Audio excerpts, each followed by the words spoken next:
అల్లూరి సీతారామరాజు జిల్లా చింతూరులో ప్రజలు ఆందోళన బాట పట్టారు. వరదలో ధర్నా చేపట్టారు. సబరి నది పరివాహక ప్రాంత ప్రజలు నడుము లోతు నీటిలో దిగి మహిళలు పురుషులు నిరసన వ్యక్తం చేస్తున్నారు. తమను కాంటూరులో కలపాలంటూ డిమాండ్ వ్యక్తం చేస్తున్నారు.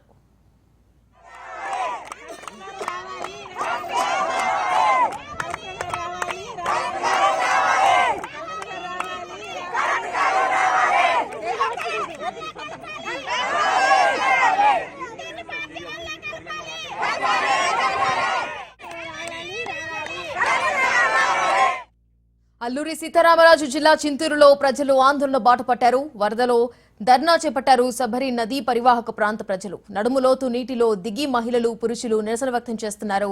తమను కాంటూరులో కలపాలంటూ డిమాండ్ వ్యక్తం చేస్తున్నారు. ఇక ఇదే అంశానికి సంబంధించి మరిన్ని అప్డేట్స్ అందించేందుకు మా ప్రతినిధి వర్మ ఫోన్ లైన్లో సిద్ధంగా ఉన్నారు. వర్మ, ధర్నా సంబంధించి అప్డేట్స్ ఏ విధంగా ఉన్నాయి? వాళ్ళ డిమాండ్స్ ఏంటి? ఏదైతే అల్లూరి సీతారామరాజు జిల్లా చింతూరులో విలీన మండలాలు అన్నింటిలో కూడా ప్రస్తుతం శబరి వరద ఉధృతి కొనసాగుతోంది.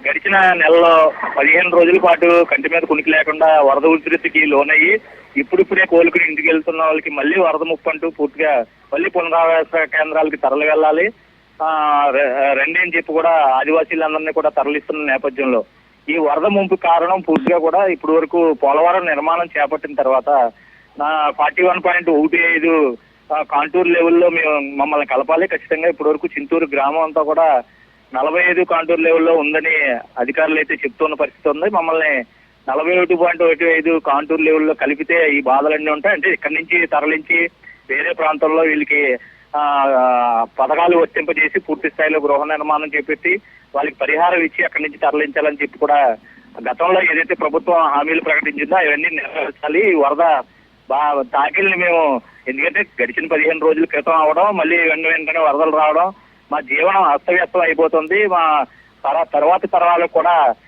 అగమ్య గోచరంగా భవిష్యత్తు అయితే తయారవుతుందని వీళ్ళు ఒక్కసారిగా చింతూరు శబరి నదిలో నడుము లోతులో నీటిలో ప్రస్తుతం ధర్నా చేస్తున్న పరిస్థితి అయితే ఉంది. చింతూరు గ్రామానికి సంబంధించి మొత్తం గ్రామస్తులందరూ కూడా ఒక్కసారిగా ఆ శబరి నది వరద ప్రాంతం ఏదైతే ప్రవహిస్తున్నదో ఆ ప్రాంతానికి వచ్చి ఈ రోజు మధ్యాహ్నం నుంచి కూడా ఈ ధర్నా చేస్తున్న పరిస్థితులు అయితే ఉన్నాయి. పూర్తిగా కూడా గతంలో వచ్చిన వరదల వల్ల పూర్తిగా గృహాలతో సహా పెద్ద నష్టం, ఆస్తి నష్టం జరిగింది. సర్వం కోల్పోయాం.